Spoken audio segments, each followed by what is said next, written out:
Sudah dari awal niatnya jahat, biasanya hasilnya juga kejahatan. Mungkin kita ambil contoh gitu ya.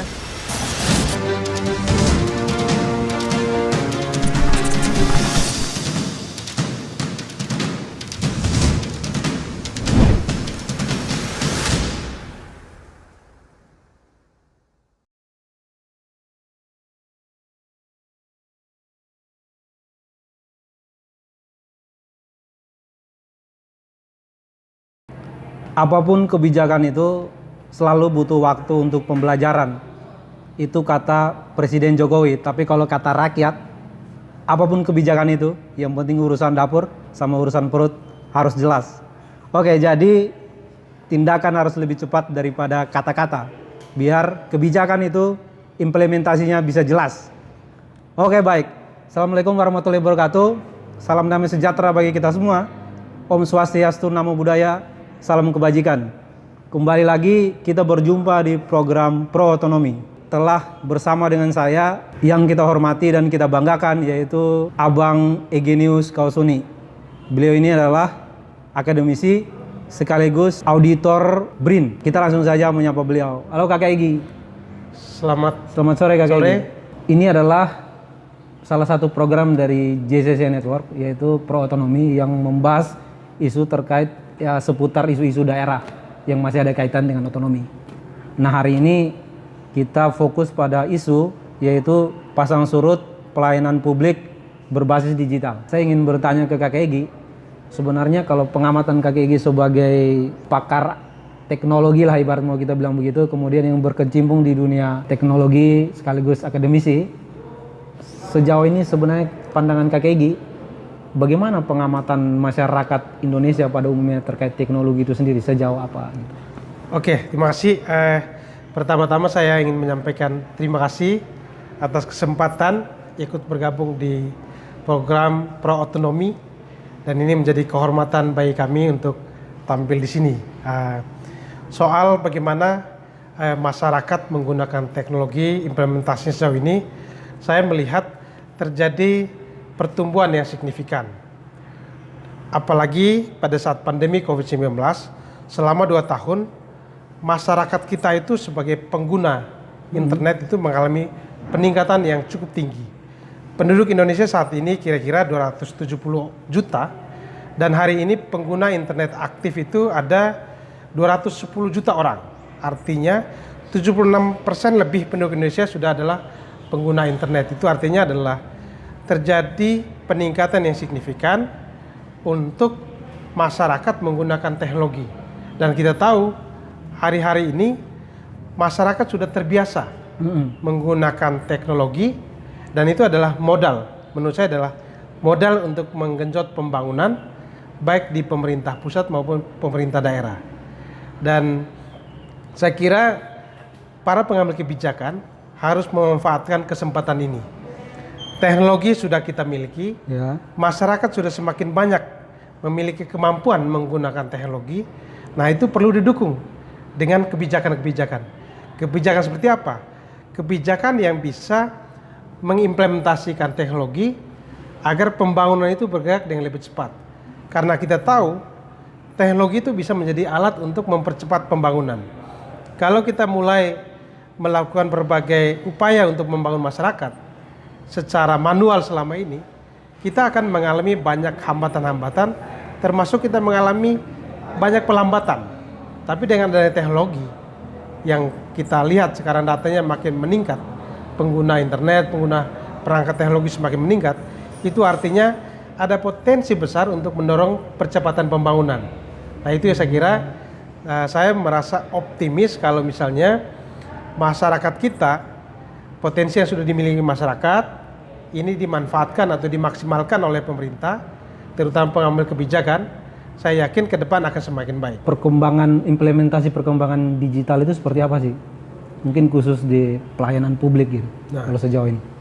Pelayanan publik itu kalau kita lihat, pelaku pelayanan publik itu tanggung jawab pertama adalah aparatur sipil negara kita. ASN itu memiliki salah satu tanggung jawabnya adalah salah satu fungsi ASN itu adalah fungsi pelayanan publik.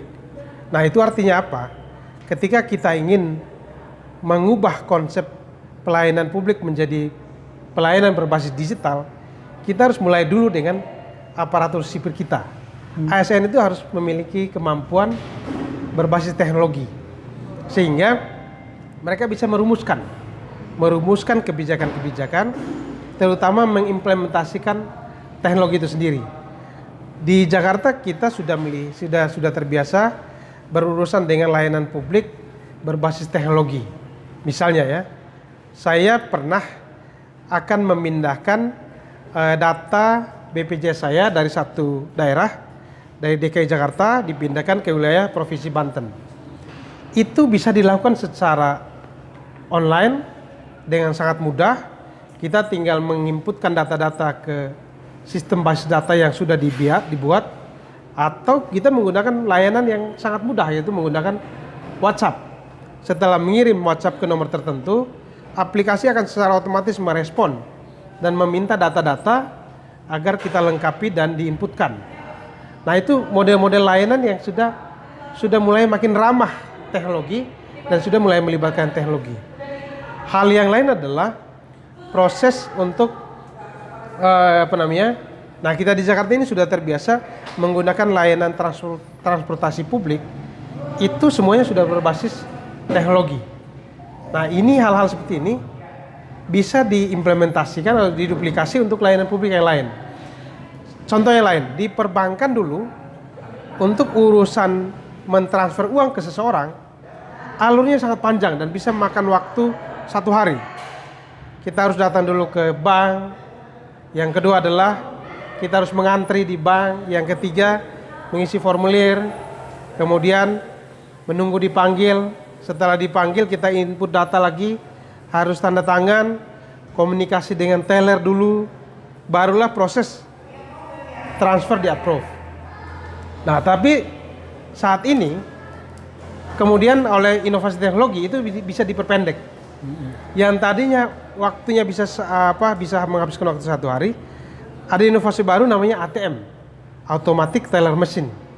Orang hanya bisa datang, kurang dari 1 jam dia bisa melakukan transaksi, mengirim transfer. Nah, sekarang ini implementasi teknologi sudah semakin maju. Saat ini pun kalau Anda mau ngirim uang, Anda langsung akses aplikasi mobile banking dan langsung bisa transfer uang. Itu artinya ada proses yang dulunya sangat panjang, makan waktu yang sangat 1 hari bisa dihemat menjadi 1 jam, dan saat ini bisa kurang dari 5 menit. Nah, ini salah satu yang perlu dipahami, bahwa dengan mengimplementasikan teknologi akan terjadi banyak percepatan dalam bentuk layanan publik.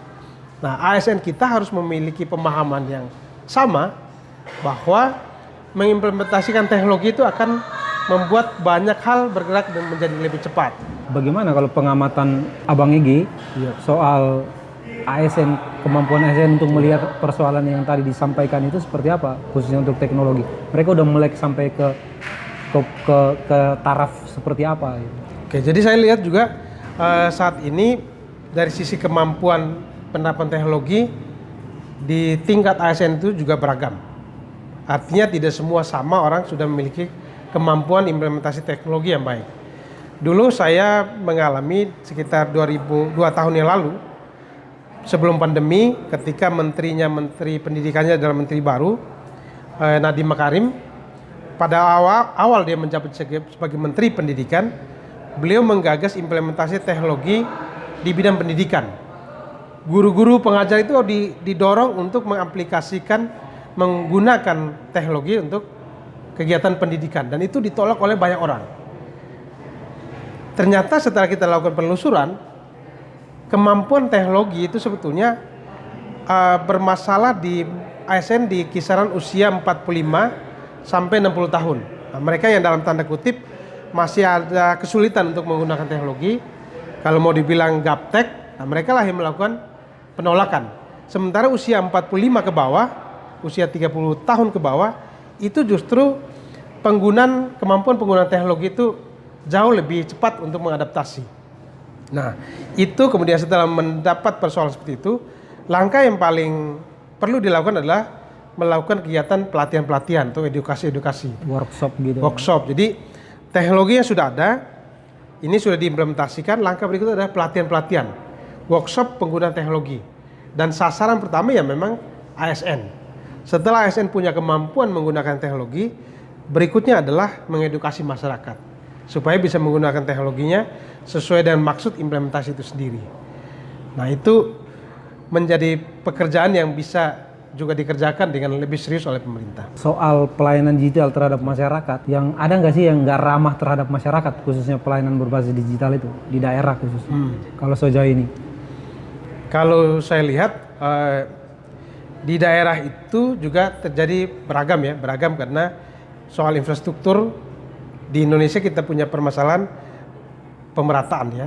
Jadi banyak daerah tertentu, misalnya kita di Jakarta mengalami infrastruktur teknologi cukup maju, tetapi kita geser jauh, tidak perlu jauh ke Banten, salah satu tempat yang terdekat Jakarta juga dari sisi infrastruktur teknologi di titik-titik tertentu masih bermasalah. Apalagi kita geser ke daerah-daerah terdepan Indonesia di garis perbatasan, itu juga akan jadi masalah tersendiri. Nah, yang perlu didorong adalah pemerintah perlu menyiapkan infrastrukturnya. Infrastruktur teknologi itu menjadi tanggung jawab pemerintah pusat supaya keadilan pemerataan itu ada di semua daerah. Itu pertama. Yang kedua, barulah masuk ke implementasi layanan publik yang sudah ada di pemerintah pusat, diduplikasi ke pemerintah daerah agar itu bisa digunakan. Saya ambil contoh, pengurusan IKTP. Nama IKTP sudah bagus, elektronik KTP.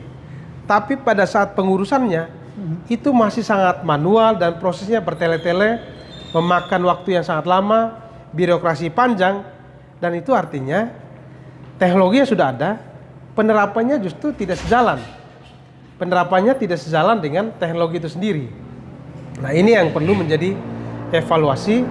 Kalau kita bilang sebagai kendalanya masih di mental masyarakat kita, mental aparatur sipil kita, selalu ingin menggunakan proses yang masih lama itu.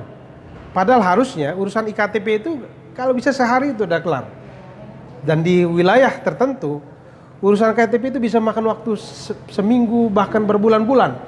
Itu artinya ada masalah di situ. Tidak boleh kalau sudah implementasi teknologi waktu lainnya sangat panjang, karena konsep teknologi itu adalah cepat, tepat, dan bisa terlayani dengan baik gitu. Kalau sudah implementasi teknologi proses layanannya masih lambat, ya itu berarti ada masalah di situ, ada kendala yang harus kita tuntaskan di situ. Dan saya lihat mental masyarakatnya, mental aparatur sipilnya harus dibentuk di sana.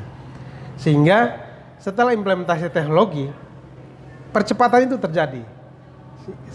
Kalau misalnya setelah implementasi teknologi, dari sisi percepatannya masih belum jalan, ya berarti ada masalah. Kepala daerahnya itu bermasalah ya. Kepala daerahnya harus kita kalau bisa harus dievaluasi itu. Betul. Sekarang tuh lagi santer soal mall pelayanan publik, program Mempan RB gitu. Iya. Itu kan kalau misalnya di wilayah di kota, perkotaan mungkin itu orang mungkin ramah soal itu. Bagaimana kalau orang di kampung dia mau ngurus itu, dia harus datang ke Ramayana misalnya di kota gitu. Cuma satu aja misalnya tempat. Mall pelayanan publik berbasis digital itu sebetulnya saya lihat itu di Kementerian Dalam Negeri. Mereka mengimplementasikan mall pelayanan publik yang terintegrasi dengan Dukcapil untuk mempercepat perizinan. Jadi urusan perizinan bisa hanya di satu platform dan semua yang menjadi kebutuhan lintas departemen, lintas lembaga itu disatukan. Itu sebetulnya konsepnya seperti itu. Di Menpan RB itu lebih maju lagi. Semua urusan kebijakan itu berbasis teknologi, satu aplikasi, dan bisa menggunakan aplikasi mobile. Jadi orang mengakses aplikasi di mobile, dia bisa mengurus perizinannya tanpa perlu datang ke kantornya.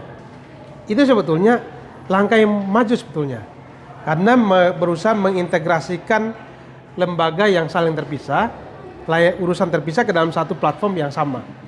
Di daerah itu ada dulu namanya layanan terpadu satu atap. Satu kantor itu digunakan untuk menyatukan urusan beberapa kantor di situ. Jadi kita datang ke kantor satu atap, semua urusan perizinannya bisa selesai di situ. Nah, ini bisa diduplikasi. Apa yang sudah dilakukan oleh Menpan RB diduplikasi oleh daerah-daerah. Layanannya satu tempat, tetapi berbasis teknologi. Kalau bisa masyarakat urusan perizinan dari rumah masing-masing, input data semua, approval dari departemen ini, dari dinas ini langsung di-approve di sana, di dinas ini approve di sana, jadi semuanya bertemu di satu aplikasi. Cuma memang tantangannya adalah mengimplementasikan infrastruktur teknologi, termasuk pembuatan aplikasi, itu membutuhkan modal yang besar, membutuhkan investasi yang besar. Kadang-kadang tidak ada kesamaan persepsi antara orang yang memahami teknologi. Kita ambil contoh bahwa ASN-nya memahami tentang implementasi teknologi untuk menciptakan integrasi di satu platform, tetapi pada saat diajukan untuk dianggarkan di DPR, belum tentu disetujui di DPR. Sehingga perlu ada kesamaan persepsi dari penyusun program, penyusun anggaran, dan pengambil kebijakan atau keputusan bersama di DPR. Kadang-kadang akan menjadi masalah kalau misalnya DPR-nya punya prioritas tersendiri, pemerintah eksekutifnya punya prioritas sendiri, itu perlu ada namanya diskusi bersama. Sehingga sebelum mengambil satu kebijakan, perlu ada kajian yang melibatkan stakeholder, semua pihak dilibatkan di satu tempat untuk melakukan diskusi bersama, sehingga ketika keputusan kebijakan itu diambil, mereka sudah memiliki satu mindset yang sama, satu pemahaman sama. Sehingga konsep tadi, pelayanan terpadu satu atap, kalau diubah menjadi platform mobile, itu akan sangat membantu masyarakat, terutama menggenjot dunia usaha. Perizinan itu kadang-kadang akan sangat repot kalau misalnya satu urusan izin, kita harus ke urusan yang berbeda-beda, ke pajaknya tersendiri, ke ini yang tersendiri, ke ini tersendiri. Dan itu akan membuat orang, apalagi yang baru mulai berbisnis, Bermasalah itu. akan mundur di awal. Tapi kalau misalnya ini dibuat lebih mudah, apalagi dalam satu platform teknologi yang satu, orang akan merasakan kemudahan perizinan pertama. Yang kedua, dia akan fokus ke urusan bisnisnya, sehingga bisa berkembang dengan lebih cepat. Dampaknya ya pembangunan daerah akan meningkat. Berarti pemerintah mau cepat boleh, tapi harus tepat ya. Betul, betul. Nah, karena berarti kurang tepatnya di proses infrastruktur itu. Betul. Lalu kalau sejauh ini prosesnya ke depan seperti apa infrastruktur yang sudah dibangun gitu? Ya. Untuk menunjang teknologi gitu. Oke. Tadi saya bilang bahwa pemerataan sebagai prinsip keadilan itu harus dilaksanakan dulu oleh pemerintah pusat. Mungkin listrik, karena kita harapkan listrik itu sudah ada di semua daerah, termasuk daerah pedalaman, kalau bisa sudah dari sisi energi listrik itu sudah ada. Satu. Yang kedua adalah infrastruktur layanan internet. Kalau bisa di kampung-kampung orang akses internetnya juga cepat. Karena ketika kita akan berkomunikasi menggunakan aplikasi, basisnya dari internet, pengiriman data itu akan menjadi permasalahan. Kalau ngirim datanya, kan biasanya kalau kita mengurus sesuatu menggunakan aplikasi, salah satu yang harus dilewati adalah mengupload dokumen-dokumen kelengkapan. Kalau upload dokumen yang diperlukan tidak sampai terselesaikan, ya akan jadi masalah di situ. Jadi infrastrukturnya harus dibangun.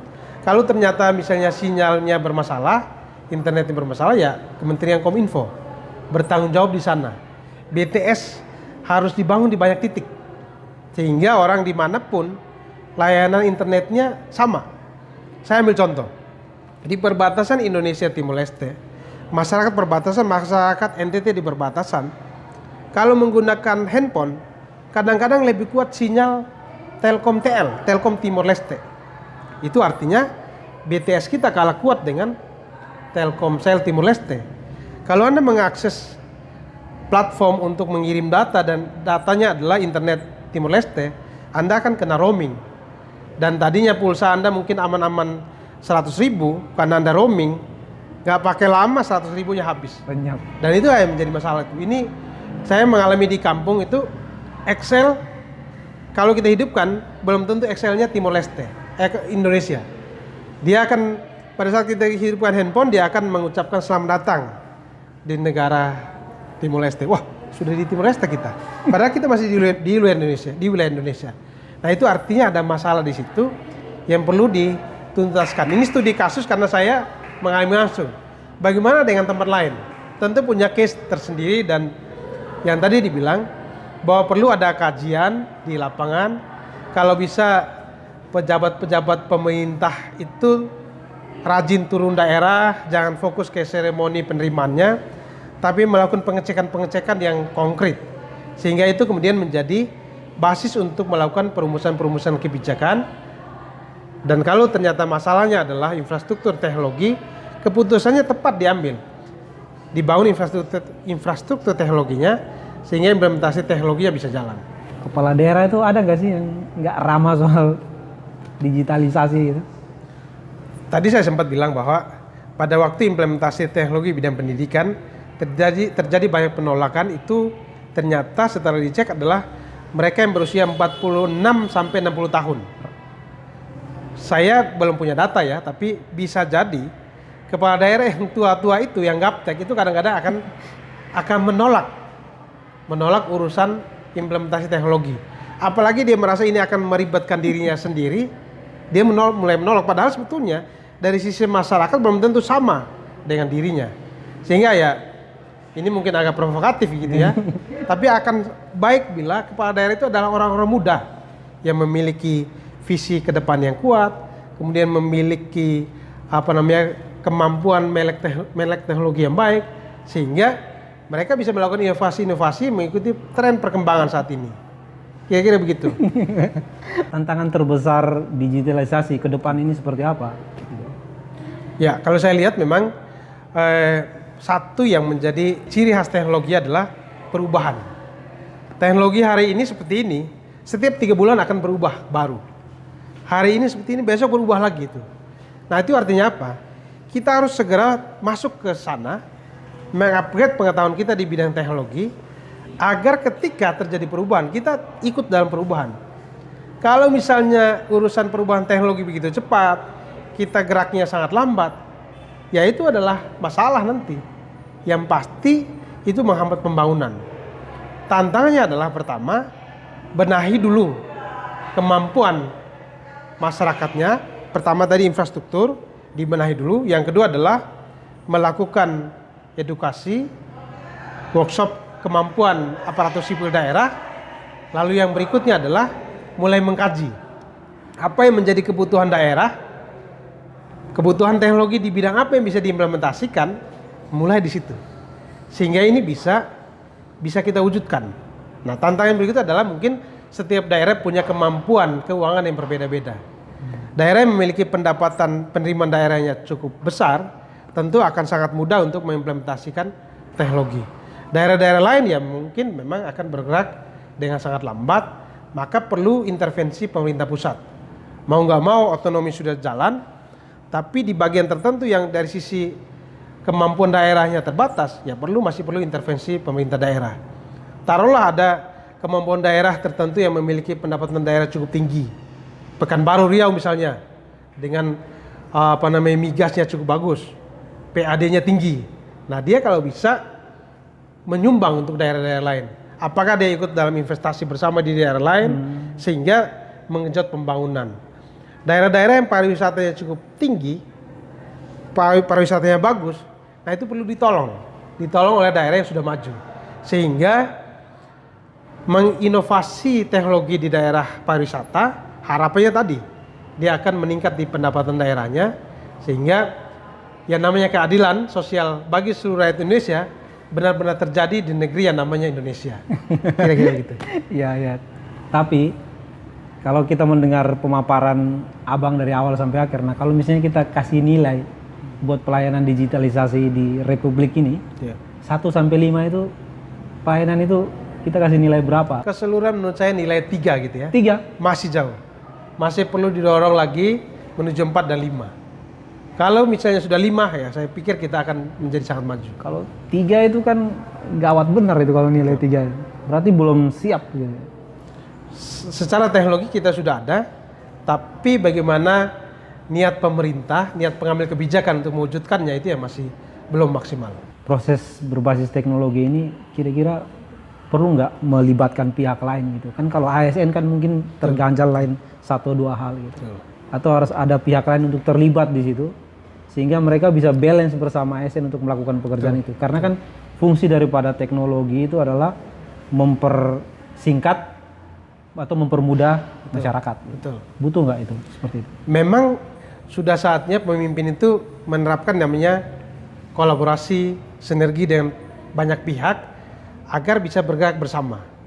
Kalau misalnya masih banyak ego sektoral, ya pasti nggak jalan.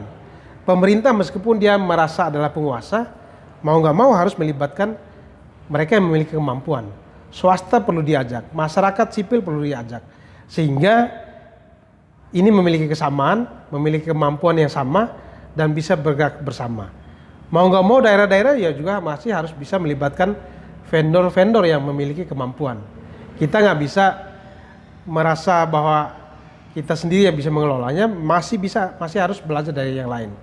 Tentu perlu dimulai dengan kajian yang kuat, yang lengkap, sehingga ketika keputusan itu diambil menjadi keputusan yang tepat.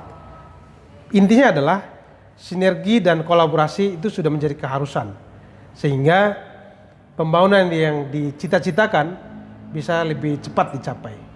Ada nggak daerah yang tidak siap pelayanan publik berbasis digital di negara ini? Saya belum memiliki data soal daerah yang belum siap, tapi yang pasti adalah bahwa daerah-daerah yang memang dari sisi infrastruktur layanan internetnya belum tersedia itu akan menjadi sulit. Daerah-daerah terdepan Indonesia kan dulu kan diubah konsepnya, jangan menyebutnya daerah tertinggal atau daerah terbelakang. Konsepnya udah bagus, diubah menjadi daerah terdepan Indonesia. Maka benar-benar harus dibangun supaya itu menjadi wajah Indonesia di negara lain. Kalau sudah di garis perbatasan dibangun sebagus mungkin, teknologinya digenjot supaya negara lain melihat bahwa memang Indonesia sudah jauh lebih maju. Kalau daerah terpencil, tertinggal masih dianggap seperti itu, ya akan susah. Maka itu tadi, supaya bisa semuanya berjalan sama, kembali lagi keadilan sosial bagi seluruh rakyat Indonesia perlu diwujudkan di negeri yang namanya Indonesia. Mungkin ini agak sedikit menyimpang, tapi perlu juga dicermati. Ada nggak sih yang bermain di dalam persoalan-persoalan itu yang ibarat kehadiran mereka itu turut serta merugikan tanda kutip ya korupsi lah. Kalau kita lihat memang yang tadi saya bilang bahwa untuk membangun infrastruktur teknologi termasuk implementasi dalam pemerintahan itu membutuhkan investasi yang besar, cost-nya cukup tinggi, dan kadang-kadang itu menjadi celah yang digunakan oleh banyak pihak untuk mengambil keuntungan. Taruhlah misalnya nilai proyek infrastruktur teknologi nilainya 10 miliar.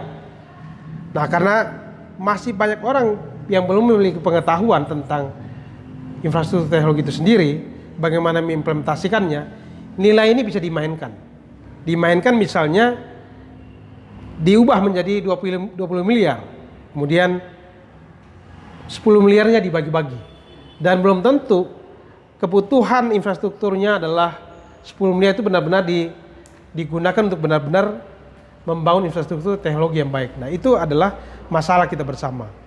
Mental kita yang masih ingin mengambil keuntungan dalam setiap proyek pembangunan itu juga perlu menjadi sorotan.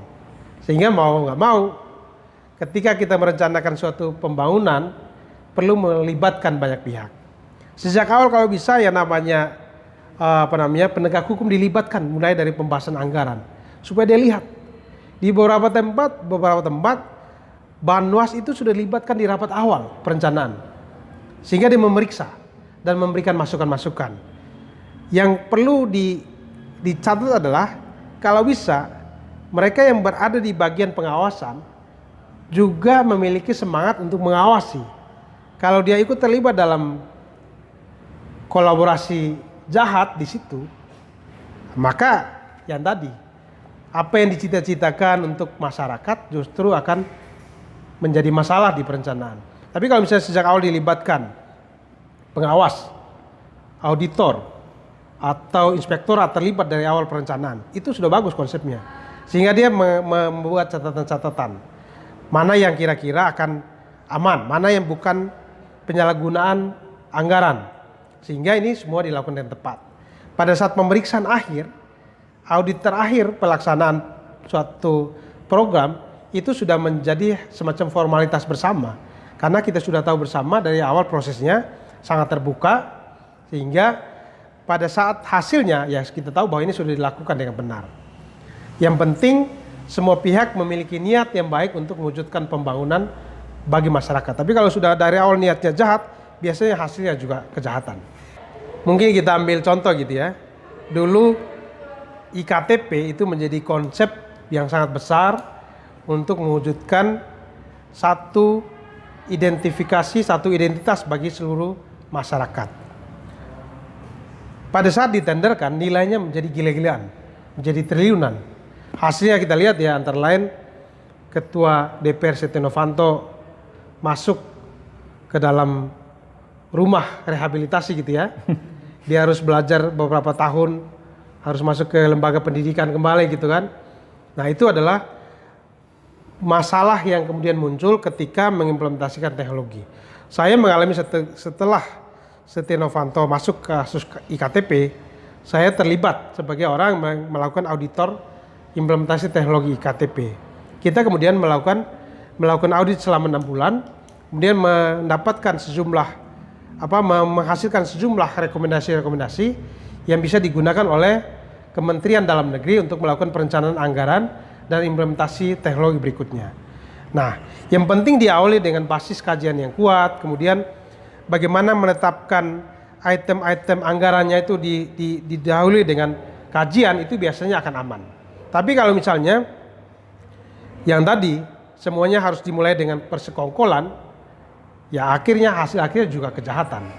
Catatan bagi para kepala daerah, biar semangat reformasi digitalisasi pelayanan publik yang dasarnya, hakikatnya adalah untuk mempermudah atau mempersingkat masyarakat dalam proses pengurusan persyaratan administrasi itu bisa berjalan dengan maksimal seperti apa? Buat saya kepala daerah itu satu, yang penting dia memiliki cita-cita untuk membangun masyarakatnya. Kalau sejak awal kekuasaannya di tangan hanya untuk menjadi raja-raja kecil di daerah, ya itu akan menjadi masalah. Karena salah satu produk otonomi daerah adalah, salah satu yang sisi negatifnya adalah tercipta banyak raja-raja kecil di daerah. Mereka kemudian berperilaku sangat feodal, sehingga ketika mengambil kebijakan, konsepnya tidak untuk kepentingan masyarakat. Kalau misalnya kepala daerah sejak awal misalnya ya, dia memahami bahwa percepatan pembangunan daerah itu bisa dilakukan dengan implementasi teknologi, konsen dia untuk kepentingan masyarakat, saya pikir akan mewujudkan pembangunan. Pertama, memiliki kepemimpinan yang kuat, lalu yang kedua adalah memiliki panggilan yang sungguh-sungguh untuk membangun masyarakatnya. Orientasinya harus kepada masyarakat. Kalau orientasinya kepada dirinya, kepada kelompoknya, maka akan berpotensi terjadi hal-hal yang tidak sesuai dengan semangat kita membangun bangsa ini. Nah, sehingga sebagai kepala daerah, peganglah kekuasaanmu itu sebaik-baiknya, kemudian bangunlah masyarakatnya sebaik-baiknya agar masyarakat kita semakin meningkat harkat dan martabatnya, menjadi masyarakat yang sejahtera sesuai dengan cita-cita besar negara ini dibangun. Terima kasih. Ini menarik, yaitu kalau misalnya kamu tahu itu benar, kamu harus kerjakan. Karena kalau orang yang udah tahu kebenaran dan kemudian dia tidak kerjakan, itu adalah orang fasik. Jadi kalau mau jadi kepala daerah yang benar, jangan jadi kepala daerah fasik, tapi jadi kepala daerah yang punya hati mau melayani. Karena ketika kita punya hati, dari hati kita mau melayani, maka terciptalah yang namanya kebaikan. Tapi kalau dalam hati udah jahat, hasillah kejahatan juga, kata Kakak Egy. Oke, kawan-kawan, terima kasih sudah bersama kita selama beberapa puluh menit ini, di mana kita sudah ditemani oleh Kakak Egy dan membahas berbagai hal terkait proses pasang surut pelayanan digitalisasi publik di daerah, dan kemudian proses perkembangannya seperti apa, dan isinya juga nutrisi semua. Kakak Egy, terima kasih. Dan kawan-kawan JCC yang nonton di rumah sana, terus dukung kami dengan cara like, comment, dan subscribe, dan beri kritik dan saran kepada kita agar kita terus berkembang, bertumbuh, terus maju ke depan sesuai dengan cita-cita kawan-kawan di rumah dan kami, tetap berada di tengah untuk menjadi alat kontrol sosial bagi masyarakat. Jadi jangan biarkan air kecil itu masuk ke dalam kapal yang besar, karena jika sedikit lubang saja membocori kapal yang besar, jika dibiarkan maka kapal yang besar itu bisa tenggelam. Oke, baik kawan-kawan, sampai kita berjumpa di kesempatan yang akan datang. Terima kasih. Terima kasih. Terima kasih. Terima kasih. Terima kasih.